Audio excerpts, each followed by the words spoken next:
Chloride ion है वो अलग से रहेगा। जिस तरह हमारे पास एक हाइड्रोनियम आयन बनता है क्लोराइड आयन। हम बात करेंगे आर्सेनियस बेस के बारे में। A base is the substance which dissociate in water to give hydroxyl ion. Some typical Arrhenius bases are NaOH, KOH, and BaOH2. Sodium hydroxide, potassium hydroxide, and barium dihydroxide. Example के तौर पर हम लेते हैं NaOH, sodium hydroxide in the presence of water. ये हमारे पास आता है एक सोडियम आयन और एक हाइड्रोक्साइड। इस रिएक्शन में पानी किसी भी किस्म की कोई मौजूदगी जाहिर नहीं करता, वो सिर्फ मौजूद होता है और रिएक्शन को तोड़ देता है। और ये सोडियम आयन आता है, हाइड्रोक्साइड आयन आता है। अब हम पानी का किरदार देखेंगे, role of water. Water has an essential role to play in Arrhenius concept of acid and bases. Whenever an acid or a base dissociate in water, its molecule participate in reaction by surrounding the resultant proton and hydroxyl ion. तो कहता है कि पानी बहुत ही अहम किरदार अदा करता है Arrhenius के एसिड और बेस कॉन्सेप्ट में। जब कभी भी एक एसिड और बेस पानी के अंदर डिसोसिएट होता है तो उसके जो मॉलिक्यूल है वो पार्टिसिपेट करते हैं, इर्द गिर्द से जो प्रोटॉन और हाइड्रोक्सिल आयन होते हैं वो इन दोनों को तोड़ते हैं और इनका एक नए एलिमेंट्स के तौर पर मुताबिक करवाते हैं।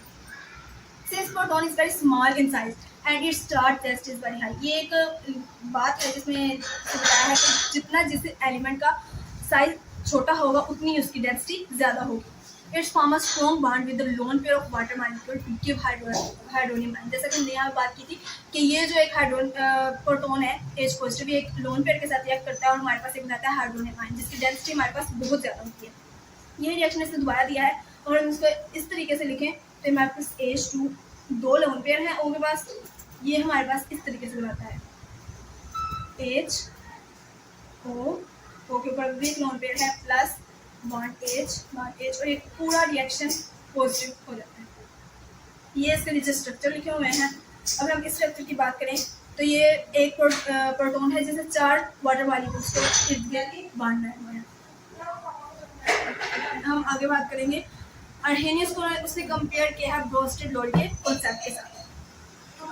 हम देखते हैं कि इन दोनों में कितने डिफरेंसेस हैं। सबसे पहले हम बात करेंगे डेफिनेशन ऑफ एसिड की Arrhenius की कॉन्सेप्ट के मुताबिक। An acid is the substance that donates a proton when dissolved in water. वो कहता है कि एक एसिड एक ऐसा सब्सटेंस है कि जो पानी के अंदर डिसॉल्व होता है, कोई प्रोटॉन देता है। और यही बात जब ब्रोस्टेड लोरी ने की थी तो उसके मुताबिक an acid is a substance that donates a proton. तो कहता है कि एसिड एक ऐसा सब्सटेंस है जो प्रोटॉन देता है, but the condition of the presence of water during the donation was however eliminated. मतलब अगर वो प्रोटॉन दे रहा है तो उसके पास पानी की मौजूदगी होना या ना होना एक ही बराबर है। हम बात करेंगे definition of base. A base is a substance that donates OH negative ion in water. Base एक ऐसा सब्सटेंस है Arrhenius के मुताबिक जो पानी के अंदर हाइड्रोक्सिल आयन देता है। अब लोरी के मुताबिक बेस एक ऐसा सब्सटेंस है जो प्रोटॉन को एक्सेप्ट करता है, यानी वो प्रोटॉन को अपने अंदर ले लेता है। A base is a substance that accept a proton. अब हम इनका मीडियम देखेंगे, यानी वो किस चीज़ के अंदर मौजूद होकर रिएक्शन करते हैं। This concept is limited two aqueous medium. Arrhenius का कॉन्सेप्ट पानी के अंदर, सिर्फ पानी के अंदर ही मौजूद है, जबकि जो लोरी का कॉन्सेप्ट है वो पानी के अंदर भी हो सकता है और पानी के बाहर भी हो सकता है। This concept is applicable in any solvent system और may not require any solvent. या तो वो किसी सॉल्वेंट सिस्टम के अंदर हो सकता है, वो पानी के अलावा भी कोई भी सॉल्वेंट हो सकता है और पानी के बगैर भी कोई सॉल्वेंट होता है, यानी वो वैक्यूम में भी अगर कोई प्रोटॉन दे रहा है या ले रहा है base. All Arrhenius acid are roasted Lowry acid. ये हम मेजर सिमिलरिटी और डिफरेंसेस देखेंगे। Arrhenius के जितने भी एसिड है वो सारे लोरी के एसिड हैं। अब दूसरी तरफ उसने बोला है कि जो ब्रोस्टेड लोरी के बेसिस हैं वो Arrhenius के बेसिस नहीं है, क्योंकि Arrhenius के एसिड और बेस के लिए पानी की जरूरत होती है, जबकि ब्रोस्टेड के एसिड और बेस के लिए पानी की जरूरत नहीं होती। लेकिन अगर वो पानी के अंदर भी मौजूद है और वो प्रोटॉन दे रहे हैं और ले रहे हैं तो एसिड और बेस बनाएंगे ब्रोस्टेड। लिमिटेशन, अब इन दोनों की लिमिटेशन देखेंगे। दिस कॉन्सेप्ट Arrhenius का जो कॉन्सेप्ट है उसकी लिमिटेशन पहले देखेंगे। This concept is limited to aqueous solution. It doesn't amount for acid base equation reaction that occurs in non aqueous medium. ये जो कॉन्सेप्ट है Arrhenius का ये लिमिटेड है सिर्फ पानी तक। अगर पानी के बाहर कोई रिएक्शन ऐसा दे रहा है जो हाइड्रोक्सिल प्रोटॉन दे रहा है या हाइड्रोक्सिल आयन दे रहा है तो एसिड और बेस के लिए कंसीडर नहीं किया जाता था। Also is limited to substance which contain H positive OH negative ion but cannot explain the nature of substance.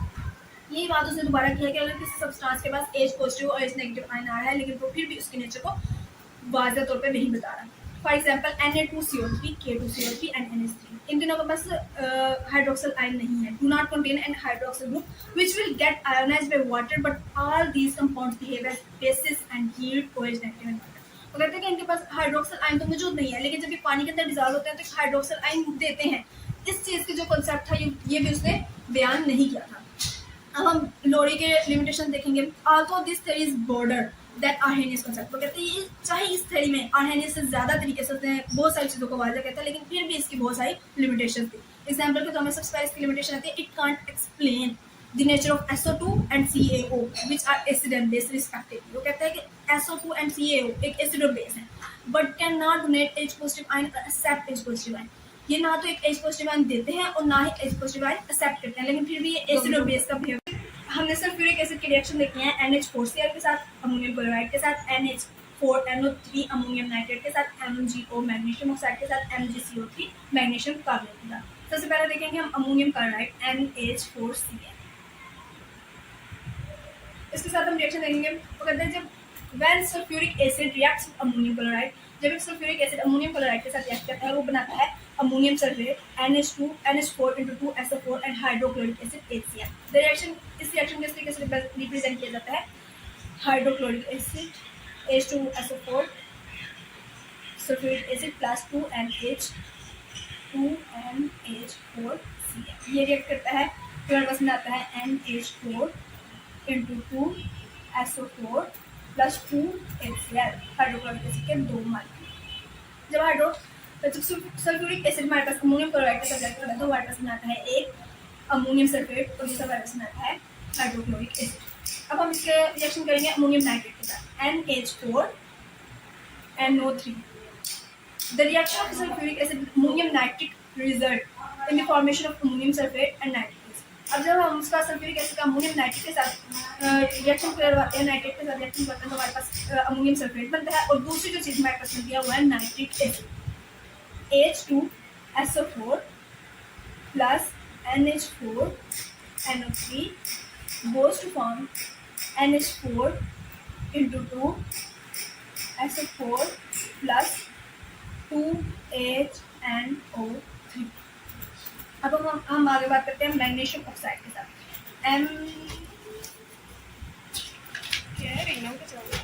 MgO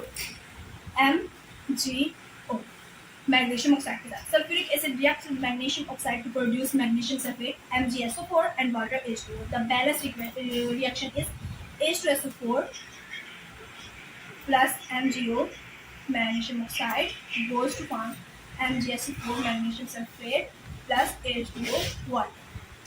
अब जो चौथी चीज़ उसे हमने कही थी वो थी magnesium carbonate MgCO3। When magnesium carbonate reacts with the sulfuric acid, it produces magnesium sulfate, carbon dioxide and water। तीन चीज़ें हमारे पास पैदा करता है जब वो मैग्नीशियम कार्बोनेट के साथ रिएक्ट करता है। H2SO4 plus MgCO3 goes to form MgSO4 plus carbon dioxide plus water। हम बात करेंगे कि जब एक बेस नॉन मेटालिक ऑक्साइड के साथ रिएक्ट करती है तो फिर क्या होता है। उस रिएक्शन की हम सबसे पहले देखेंगे nature of reaction. When a base react with a non metallic oxide, a salt and water are typically form. वो कहते हैं कि जब एक बेस नॉन मेटालिक ऑक्साइड के साथ रिएक्ट करती है तो वो एक सॉल्ट बनाती है और एक वाटर बनाती है। This reaction is a type of neutralisation reaction. इस किस्म के रिएक्शन को हम कहते हैं neutralisation reaction. Non metallic oxide such as carbon dioxide और sulphur dioxide. Non metallic oxide में सबसे ज़्यादा हमारे पास अहम है कार्बन डाइऑक्साइड और दूसरा हमारे पास sulphur dioxide are generally acidic in nature in this type of reaction. वो कहते हैं जब एक बेस और नॉन मेटालिक ऑक्साइड जो दो हमारे पास इंपॉर्टेंट है carbon dioxide and sulphuric acid acidic के तौर पर काम करते हैं और वो दोनों रिएक्ट करते हैं, हमारे पास एक सॉल्ट बन जाता है, तो इस किस्म के रिएक्शन को हम कहते हैं न्यूट्रलाइजेशन रिएक्शन। अब हम एग्जाम्पल लेंगे। फॉर एग्जाम्पल सोडियम हाइड्रोक्साइड एक base react with carbon dioxide non metallic oxide जो कि एक एसिड के तौर पर रिएक्ट करता है। The following reaction occurs. हमने दो सोडियम हाइड्रोक्साइड लिए हैं 2NaOH प्लस एक कार्बन डाइऑक्साइड का मॉलिक्यूल गोज टू फॉर्म। इसमें हमारे पास नया sodium carbonate Na2CO3 plus water का मॉलिक्यूल। Na2CO3 एक साल्ट है, ये हमारे पास एक बेस है, ये हमारे पास एक एसिड है नॉन मेटालिक एसिड और हमारे पास है वाटर। इस तमाम रिएक्शन को हम कहते हैं neutralisation reaction. By product nature and non metallic oxides. In this case, sodium carbonate Na2CO3 is formed along with water। वो कहते हैं कि इस रिएक्शन में सोडियम कार्बोनेट है वो पानी के साथ बना है। We can infer the non-metallic oxide tend to exhibit acidic properties when they react with bases। तो कहता है कि जब नॉन टैलिक एसिड बेसिस के साथ रिएक्ट करते हैं तो वो अपनी प्रॉपर्टीज एक एसिड के तौर पे शो करते हैं। This characteristic is due to their ability to react with bases to produce salt and water. उनकी जो एक खसूसियत है, ये कैरेक्टरिस्टिक है, ये एबिलिटी है, ये किस वजह से है? क्योंकि वो बेस के साथ रिएक्ट करते हैं और बनाते हैं पानी और वाटर, जो कि एक न्यूट्रलाइजेशन रिएक्शन है, बहुत ही important reaction.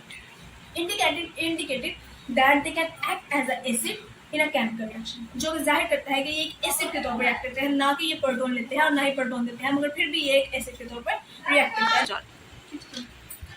Thus non-metallic oxides are often classified as acidic oxides। तो कहते हैं जितने भी non-metallic oxide है वो किस तौर पर क्लासिफाइड किए जाते हैं? एसिडिक ऑक्साइड के तौर पर। अब जो दूसरी चीज़ है, state the reason of showing acidic character by both dry HCl gas and HCl solution in water। वो कहता है कि जाहिर करें कि कैसे dry HCl both acid or basis and HCl solution in water के तौर पर रिएक्ट करता है।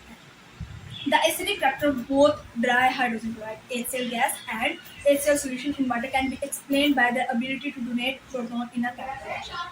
कहता है कि एक ड्राई हाइड्रोक्लोरिक एसिड और दूसरा पानी के अंदर डिजॉल्व हुआ हाइड्रोक्लोरिक एसिड, इन दोनों की एबिलिटी प्रोटॉन को डोनेट करने के तौर पर केमिकल रिएक्शन में जाहिर करती है कि वो एसिड है कि हम बेसिक।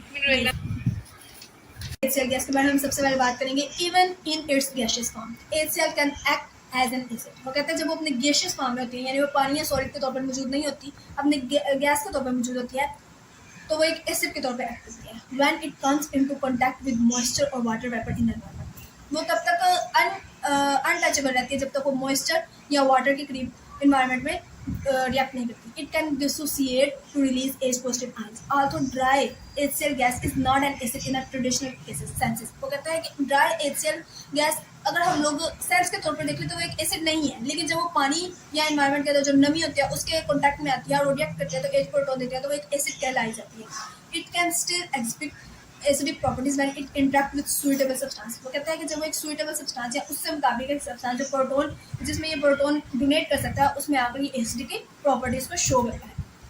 अब हम बात करेंगे HCl solution in water. HCl का पानी में जो सॉल्यूशन होता है उसके बारे में वो क्या करता है? When HCl is dissolved in water, it completely dissociates into H positive ion and chloride ions। वो कहते हैं जब HCl पानी के अंदर डिसॉल्व होता है तो मुकम्मल तरीके से H positive ion और क्लोराइड आयन के अंदर अभियान में टूट जाते हैं। The presence of H positive ion into the solution, वो कहते हैं कि H positive ion की प्रेजेंस जो पानी के अंदर मौजूद होती है वो बताती है कि ये एक एसिडिक मॉलिक्यूल है। The more H positive ion present, the stronger the acidity of the solution। वो कहते हैं जितने ज़्यादा H positive ion प्रेजेंट होंगे उतनी ज़्यादा उसके अंदर सोल्यूशन के अंदर एसिडिटी होगी, यानी वो ज़्यादा एसिड होगी। Differentiate between acid and it's conjugate base. अब हम एसिड और कॉन्जुगेट बेस के बारे में पढ़ेंगे। An acid and its conjugate base are related but represent different form of a chemical species in a proton transfer reaction। वो कहता है कि एसिड और उसकी conjugate base दोनों एक दूसरे से रिलेटेड है और रिप्रेजेंट डिफरेंट फॉर्म किए जाते हैं प्रोटॉन ट्रांसफर की वजह से। बस खत्म कर दे, बस एंड कर देना, एंड कर देना, ये खत्म हुआ, बाकी हम कल